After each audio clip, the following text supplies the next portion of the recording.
Hello welcome to जय साहब। स्वागत है आप सभी का बिल्डिंग मटेरियल के कुछ मोस्ट इम्पोर्टेंट और रिपीटेड क्वेश्चंस के साथ। तो आइए देखते हैं क्वेश्चंस किस तरह के हैं। पहला क्वेश्चन है, what is the nature of granite rock. Granite rock जो है उसकी नेचर कैसी है। हाँ, बहुत इजी क्वेश्चन है, लेकिन मैंने इजी क्वेश्चन ही इसलिए रखा है क्योंकि एक क्वेश्चन से मुझे काफ़ी क्वेश्चंस के कन्फ्यूजन और आंसर दोनों क्लियर करने हैं। इसके लिए देख लेते हैं कि जो ग्रेनाइट है वो किस तरह की रॉक है। इसको इसका आंसर समझने से पहले पहले हमको इग्नियस रॉक के बारे में समझना पड़ेगा।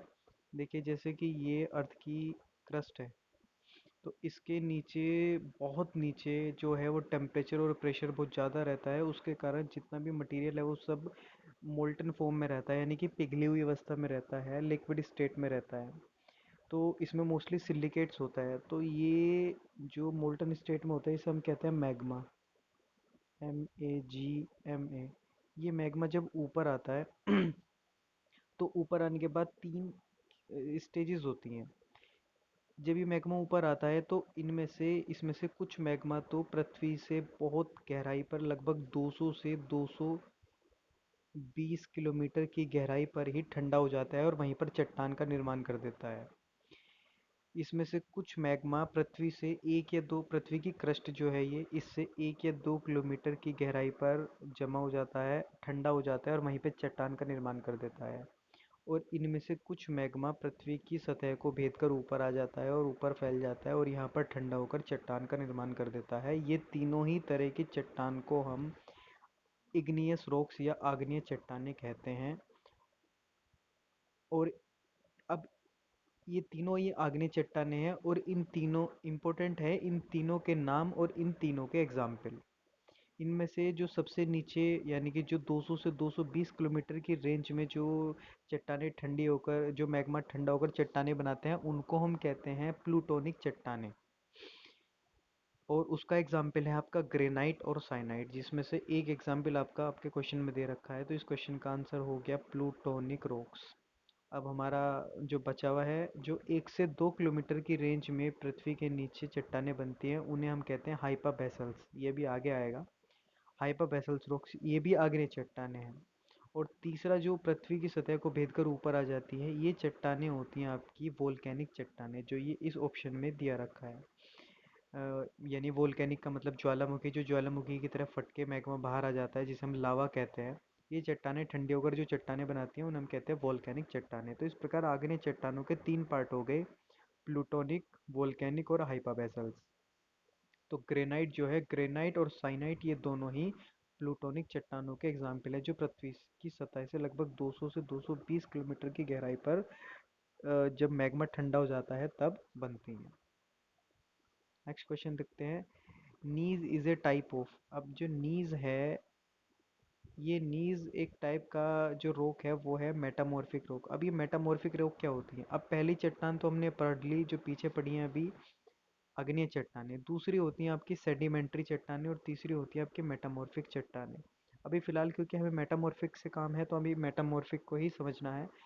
जब ये जो ये आग्नेय चट्टानें होती हैं, ये आग्नेय चट्टानें जब इन पे बहुत ज़्यादा, कालांतर में बहुत ज़्यादा प्रेशर, ताप दाब के कारण ये चट्टानें अपना भौतिक स्वरूप चेंज कर देती हैं, यानी कि इनकी फिजिकल स्टेट चेंज हो जाती है। हालांकि इनकी केमिकल क्वालिटीज़ वही रहती हैं, लेकिन इनकी फिजिकल स्टेट चेंज हो जाती है। तो ग्रेनाइट पत्थर जो आपका एक क्या है, इग्नियस रॉक है, आग्नेय चट्टानें हैं। अभी हमने पहले पीछे ही पढ़ा है कि जो ग्रेनाइट है वो एक इग्नियस रॉक है। तो ये कालांतर में ताप दाब के कारण इसकी फिजिकल स्टेट चेंज हो जाती है और ये बन जाता है आपका नीज।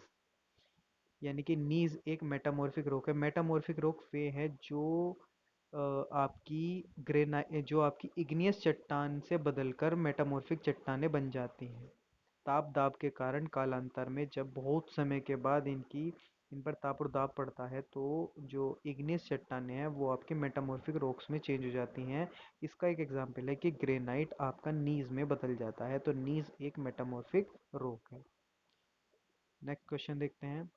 The rocks formed from molten magma are called. यानी कि जो पिघले हुए मैग्मा से जो चट्टानें बनती हैं उन्हें हम क्या कहते हैं। इसका क्वेश्चन अभी हम पीछे ही पढ़ के आए हैं कि जो पृथ्वी की क्रस्ट है, इसके नीचे जो मैग्मा होता है, ये पिघली हुई मैग्मा जब पृथ्वी की बहुत सतह तक नीचे ठंडी होती है, 1-2 किलोमीटर नीचे ठंडी होती है, ये ऊपर आके ठंडी होती है। इससे जो चट्टान बनती है उसे हम इग्नियस रॉक्स कहते हैं, यानी कि आग्नेय चट्टान कहते हैं। अगला क्वेश्चन देखते हैं, shining property of stone is non, यानी कि एक स्टोन की जो शाइनिंग प्रॉपर्टी होती है उसको हम क्या कहते हैं, उसको हम कहते हैं लस्टर। अगला क्वेश्चन देखते हैं, which type of rock is about 75% on the globe, पूरी पृथ्वी पर, पूरे ग्लोब पर 75% कौन सी चट्टान है। पूरी पृथ्वी पर जो सबसे ज़्यादा चट्टानें हैं वो हैं आपकी मेटा, हमें ऐसा लगेगा कि इग्नियस चट्टानें हैं, लेकिन सबसे ज़्यादा 75% जो चट्टानें हैं वो आपकी सेडिमेंट्री रॉक्स हैं पूरी पृथ्वी पे। यदि दो तरह के क्वेश्चन आते हैं पेपर पे, एक तो पृथ्वी पर सबसे ज़्यादा कौन सी चट्टानें हैं, और एक पृथ्वी पर प्राइमरी चट्टानें कौन से हैं, यानी कि सबसे पहली चट्टानें कौन सी हैं। इन दोनों क्वेश्चंस का आंसर अलग अलग है और कन्फ्यूजन यही बनता है। प्राइमरी चट्टानें हैं आपकी इग्नियस रॉक्स, और सबसे ज़्यादा चट्टानें हैं आपकी सेडिमेंट्री रॉक्स, यानी कि प्राइमरी चट्टानें जब आग्नेय चट्टानें बनी तो उन्हीं से टूट टूट कर, उनका अपक्षय होकर, उनके कणों को जो एजेंट है उनके द्वारा अलग अलग स्थानों पर पहुंचाकर ही सेडिमेंट्री रॉक्स बनती हैं। तो पृथ्वी पर सबसे ज़्यादा चाहे सेडिमेंट्री रॉक्स और प्राइमरी रॉक्स हैं आपकी इग्नियस रॉक्स। लगभग 75% तो आपकी सेडिमेंट्री रॉक्स हैं, और जो बची हुई 25% है उसमें आपकी इग्नियस रॉक्स और आपकी मेटामॉर्फिक रॉक्स, ये दोनों आती हैं। अगला क्वेश्चन देखते हैं, the rate hydration and hydrolysis of cement depends on, जो सीमेंट का हाइड्रेशन है वो किस पर डिपेंड करता है। ये हमने पिछले लेक्चर में भी पढ़ा था कि सीमेंट का हाइड्रेशन जो है वो इनमें से soundness, fineness, setting time, tensile, इनमें से फाइननेस पर सीमेंट की जो हाइड्रेशन प्रोसेस है वो डिपेंड करती है, यानी कि the फाइनर the cement the better the hydration process, जिनमें सीमेंट के पार्टिकल्स जितने बारीक होंगे, जितने फाइन होंगे, वो पानी के साथ उतनी ही जल्दी और उतनी ही अच्छी क्रिया करेंगे। इसलिए रैपिड हार्डनिंग जो सीमेंट होता है उसको हम बारीक भी पीसते हैं, जिससे कि उसमें हाइड्रेशन प्रोसेस अच्छा हो और हमें सीमेंट में स्ट्रेंथ जल्दी मिले। तो सीमेंट की हाइड्रेशन जो है वो उसके फाइननेस पर डिपेंड करती है। अगला क्वेश्चन है, on Mohs scale which stone has a hardness of range of 1, यानी कि जो मोहो स्केल है उसमें जो हार्डनेस है वो जो मोह स्केल होता है, ये जो स्टोन्स है, स्टोन्स की हार्डनेस को मेजर करने के लिए एक मोह स्केल होता है। गाना है ना, मोह मोह के धागे, ये मोह मोह के धागे, उससे मोह स्केल को याद रखना। मोह स्केल पे जो है वो स्टोन की हार्डनेस का पता चलता है।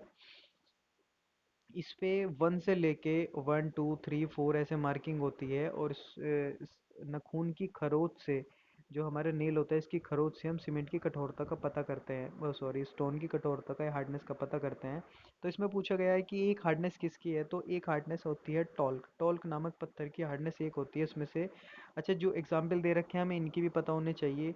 जो डायमंड है इसकी हार्डनेस सबसे ज़्यादा होती है, इसकी हार्डनेस 10 होती है। जो माइका है, माइका को हिंदी में अभ्रक बोलते हैं, इसकी 3.5 होती है। और जो डोलोमाइट पत्थर है इसकी भी अराउंड 3.5 या 3 पॉइंट, वैसे एग्जैक्टली 3.4 होती है, पर 3.4 एग्जैक्टली 3.4 होती है इसकी, आपकी डोलोमाइट की। पर 3.5 या 3.4 दोनों ही यदि क्वेश्चन में आते हैं तो लगाया जा सकता है, लेकिन अप्रोप्रिएट आंसर 3.4 है।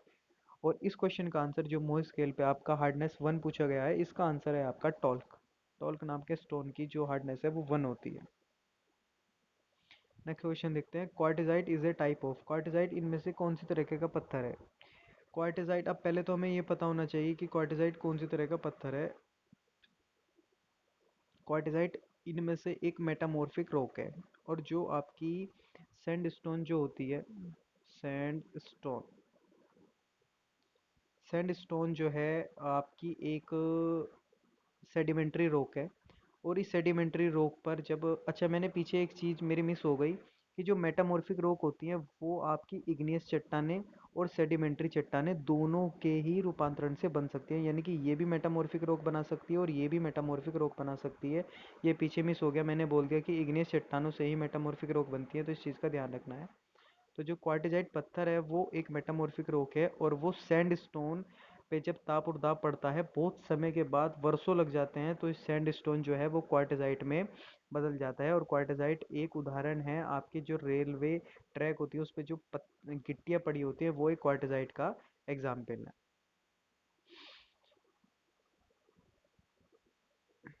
नेक्स्ट क्वेश्चन है, solid earth and its interior is known as.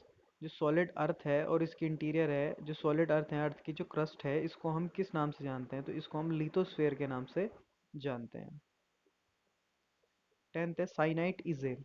साइनाइट कौन सा पत्थर है? स्टार्टिंग में ही मैंने बताया था, ग्रेनाइट और साइनाइट, ये दोनों ही आपकी इग्नियस चट्टानें हैं। और इग्नियस में भी ये वो वाली चट्टानें हैं जो पृथ्वी की ये जो क्रस्ट है, इससे लगभग 200 से 220 किलोमीटर की नीचे जब जो मैग्मा होता है, जो आपका मैग्मा होता है, वो जब ठंडा हो जाता है, तो उसके ठंडे होने के कारण जो चट्टानें चट्टानें रूप लेती हैं, उन्हें हम कहते हैं प्लूटोनिक रॉक्स। क्योंकि ये बहुत गहराई पे बनती हैं, तो इसलिए इसको नाम दिया गया है डीप सीटेड प्लूटोनिक रॉक्स।